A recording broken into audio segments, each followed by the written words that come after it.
গল্পের শুরুতে এক পালিকা মা তার দত্তক পুত্রের মেধা পরীক্ষার ফলাফলের জন্য অধীর আগ্রহে অপেক্ষা করছিল। যখন শিক্ষক জানান যে ছেলেটি পরীক্ষায় পাশ করতে পারেনি আর উচ্চতর গণিত ক্লাসে যোগ দিতে পারবে না, তখন পালিকা মা তাকে ফিরিয়ে দেওয়ার সিদ্ধান্ত নেয়। ছোট ছেলেটি তখনও কিছু না জেনে মায়ের কাছে এসে জিজ্ঞাসা করে যে সে কি বাইরে খেলতে যেতে পারবে নাকি তাকে পড়াশোনা করতে হবে। পালিকা মা হেসে সম্মতি দেন। যে ব্যক্তি শিশুদের ফেরত নেওয়ার দায়িত্বে ছিলেন তিনি পালিকা মায়ের একটি কথোপকথনের রেকর্ডিং শোনে। রেকর্ডিং যে পালিকা মা সরাসরি বলে যে ছেলেটি একটি ত্রুটিপূর্ণ পণ্য। তিনি কোক কিনতে যাওয়ার অজুহাতে চলে যান আর তার মুখে একটি উত্তেজিত ভাব ফুটে ওঠে। তিনি দ্রুত তার স্বামীকে বিষয়টি জানান আর নির্দেশ দেন যে পরে ভিড়ের মধ্যে ছেলেকে হারানোর অভিনয় করতে হবে। স্বামী ইতস্তত করছিল যে কিভাবে তার মাকে বিষয়টি জানাবে, কিন্তু পালিকা মা শান্তভাবে বলে যে তিনি ফেরত পাওয়া টাকা দিয়ে আরেকটি নতুন সন্তান দত্তক নেবে। ফোন রাখার পর পালিকা মা কান্নার কয়েকটি অভিব্যক্তি অনুশীলন করে।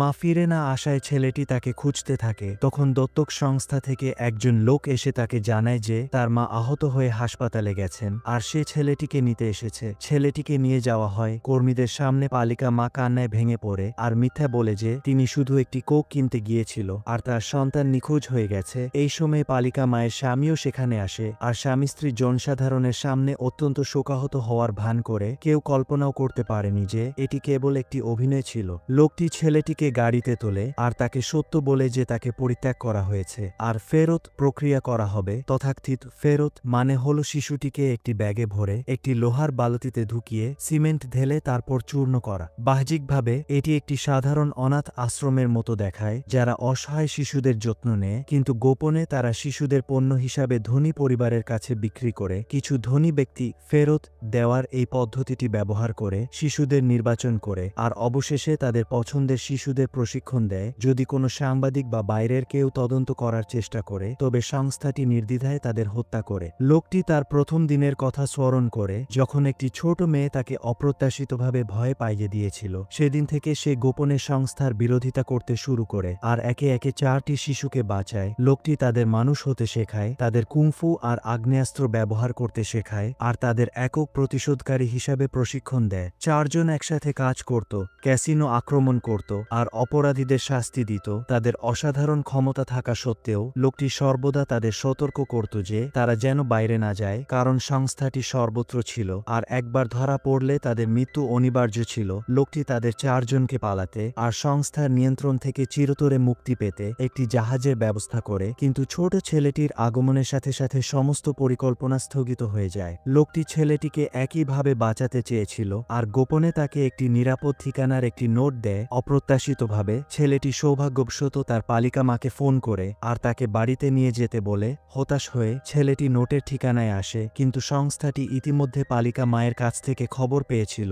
তারা ফেরত কারখানায় প্রবেশ করে সরাসরি লোকটির সিনিয়রকে গুলি করে হত্যা করে আর লোহার বালতি খুলতে বলে। লোকটি দ্রুত প্রতিক্রিয়া জানায়, বন্দুকটি ছিনিয়ে নেয় আর সংস্থার সাথে তীব্র বন্দুকযুদ্ধে লিপ্ত হয়। তারপরে সে গাড়ি চালিয়ে পালিয়ে যায়। অন্যদিকে 4 কিশোরের হ্যাকিং মনিটরিং সিস্টেম পুলিশের কথোপকথন আটকায় আর জানতে পারে যে তারা ছোট ছেলেটিকে খুঁজছে। তখন তারা বুঝতে পারে যে লোকটি যে বিপদের কথা বলছিল তা ছিল পুলিশ আর সংস্থার আতাত। ছেলেটি তার ফোন করার কথা 4 কিশোরকে বলে। আহিউন এটি শুনে তাৎক্ষণিকভাবে পরিস্থিতির গুরুত্ব বুঝতে পারে আর বাইক চালিয়ে লোকটির কাছে ছুটে যায়। একই সময়ে সংস্থার প্রধান রাস্তায় লোকটিকে অনুসরণ করে একটি টায়ার গুলি করে উড়িয়ে দেয় আর আমেরিকান স্টাইলের ট্যাকল করে তার গাড়ি উল্টে দেয়। আহিউন যখন পৌঁছায় তখন লোকটির গাড়ি আগুনে পুড়ে ছাই হয়ে গিয়েছিল। বিকৃত পালিকা মা সম্মোহন ব্যবহার করে তার দত্তক কন্যাকে আচ্ছন্ন করে তোলে আর তাকে ভাই বলে ডাকতে নির্দেশ দেয়। সন্তুষ্ট হওয়ার পর সে তার পোশাকের দিকে হাত বাড়ায়।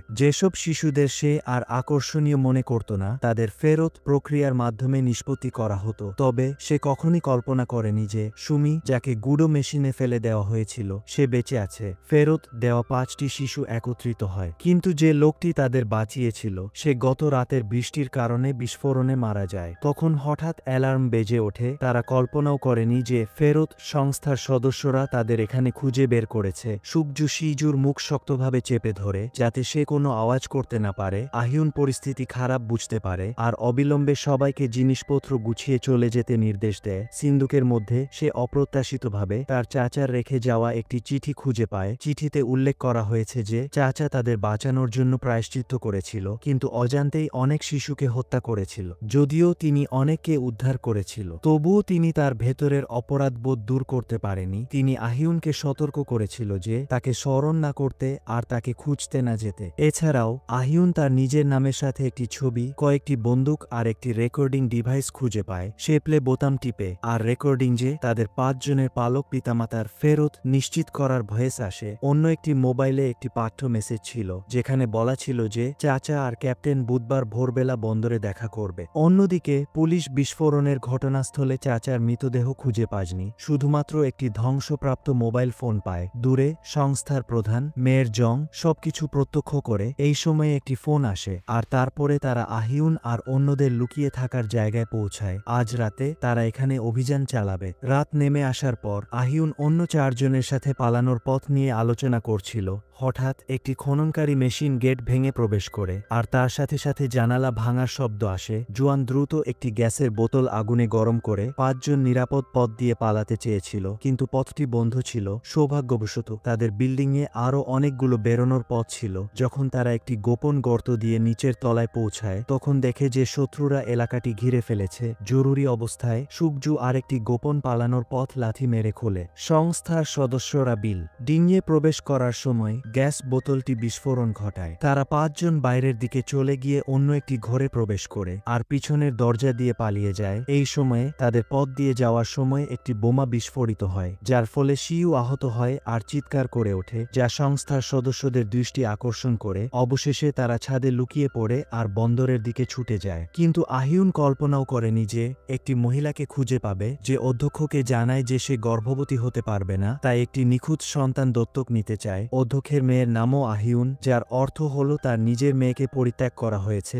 অধ্যক্ষ প্রায়শই আহিউনকে বলতেন যে সে ছোটবেলা থেকেই একটি বিষয় বুঝতে পেরেছিল, যদি কেউ প্রথম হতে না পারে তবে সে মারা যাবে, আর সে এখনো বেঁচে আছে কারণ সে কখনো দ্বিতীয় হয়নি। অধ্যক্ষ এই কথাগুলোর মাধ্যমে আহিউনের উপর চাপ সৃষ্টি করত, বোঝাতেন যে যদি সে বুদ্ধিমান না হয় তবে সে মারা যাবে। সে রাতে আহিউন আর অন্য 4 জন চুক্তি অনুযায়ী ক্যাপ্টেনের সাথে দেখা করে ক্যাপ্টেন পরিস্থিতি বোঝার পর তাদের খাবার আর অর্থ দেন আর তাদের চলে যাওয়ার ব্যবস্থা করে। কিন্তু যখন তারা কন্টেইনারে প্রবেশ করে আহিউন অস্বাভাবিক কিছু বুঝতে পারে আর সংযমত পদক্ষেপ নেয়। জুয়ান সুযোগ পেয়ে একটি ইলেকট্রিক স্টান গান দিয়ে তাকে অজ্ঞান করে দেয়। তবে সংস্থার সদস্যদের গাড়ি আবার তাদের সামনে চলে আসে। আহিউন চিৎকার করে আলাদা হয়ে দৌড়াও বলে সংকীর্ণ পথটিতে আহিউন তার চমৎকার লড়াইয়ের দক্ষতা দেখায় আর কয়েকজন শত্রু তাকে মোকাবেলা করতে পারেনি। একই সময়ে জুয়ান সুমিকে শত্রুদের আকর্ষণ করতে বলে আর সে নিজে কন্টেইনারের ভিতরে আতশবাজি জ্বালিয়ে দেয়। আহিউন ছাড়া বাকি 4 জন সংস্থার সদস্যদের একটি গাড়ি ছিনিয়ে নেয়। যখন আহিউনকে মেয়ের জং বন্দুকের মুখে জিম্মি করে আহিউন মেয়ের জংকে বাঁচিয়ে রাখে আর এই কারণেই মেয়ের জং তাকে আর তাড়া করেনি। তারা 5 জন সাময়িকভাবে একটি ভাড়া বাড়িতে লুকিয়েছিল। আহিউন একে একে তাদের পালক পিতামাতার রেকর্ডিং বাজিয়ে দেয়। রেকর্ডিং শোনার আগে আহিউন ভেবেছিল যে তাদের পালক পিতামাতারা তাদের কিছু বাধ্যবাধকতার কারণে পরিত্যাগ করেছে, কিন্তু এখন সে অবশেষে বুঝতে পারে যে তথাকথিত ফেরত কেবল তাদের ত্রুটিপূর্ণ পণ্য হিসাবে বিবেচিত হওয়ার কারণে ছিল। তাকে অবশ্যই সত্য জানতে হবে, কেন সেই লোকেরা তাদের এত নির্মমভাবে হত্যা করতে চেয়েছিল আর কেন তাদের ইঁদুরের মতো লুকিয়ে থাকতে হয়েছিল। চাচা সাম্প্রতিক বছরগুলিতে দৈত্য নামে পরিচিত একজন ব্যক্তির তদন্ত করে। এই উদ্দেশ্যে তিনি একটি সাদা কাগজে একটি সম্পর্ক নেটওয়ার্ক তৈরি করে, যেখানে সংস্থার সদস্য, অনাথ আশ্রম আর পালক পিতামাতার মধ্যে সংযোগগুলি স্পষ্ট করে চিহ্নিত করে। চাচার তোলা ছবিগুলির মধ্যে একটি ভিআইপি সদস্যপদ কার্ড ছিল। সুকজু অনুমান করে যে এই কার্ডটি কিছু গোপন স্থানে প্রবেশের পাশ হতে পারে। এই কার্ডটি খুঁজে বের করার জন্য তারা সুমির পালক পিতাকে লক্ষ্য করে, যিনি বাহ্যিকভাবে একটি কিন্ডারগার্টেন অধ্যক্ষ কিন্তু বাস্তবে একজন বিকৃত ব্যক্তি, যিনি সম্মোহন মুদ্রা ব্যবহার করে অন্যদের উপর নজরদারি করে, আর এমনকি অফিসের সহকারীও তার কল্পনার বিষয়। সহকারী অধ্যক্ষ তাকে আজকে শিক্ষক নৈশভোজে যোগ দিতে আমন্ত্রণ জানায়। আহিউন একজন চালক হিসাবে ছদ্মবেশ ধারণ করে এই পশুতুল্য অধ্যক্ষের সামনে আসে। পথে সে ক্রমাগত তাকে প্রশ্ন করতে থাকে, উস্কানি দিতে থাকে, এমনকি কথা বলতে বলতে অশ্লীল অঙ্গভঙ্গিও করে। আহিউন বিরক্তি চেপে তাকে গন্তব্যে পৌঁছে দেয়। গাড়ি থেকে নামার পর পশুতুল্য পালক পিতা আহিউনের বয়স জিজ্ঞাসা করতে থাকে আর ইঙ্গিত দেয় যে সে একা থাকে আর তাকে উপরে এসে বসতে আমন্ত্রণ জানায়। তখন আহিউন তার টুপি খুলে ফেলে আর বলে যে তার সম্প্রতি অর্থের খুব অভাব। সে আগেই জানত জানত যে এই ব্যক্তির অল্প বয়সী মেয়েদের প্রতি আসক্তি আছে, তাই সে সুযোগ নিয়ে বলে যে সে একজন কম বয়সী মেয়ে পরিচয় করিয়ে দিতে পারে। এই কম বয়সী ব্যক্তিটি হল জুয়ান, যে মেয়ে সেজেছিল। সে মেয়ে সেজে অধ্যক্ষের বাড়িতে প্রবেশ করে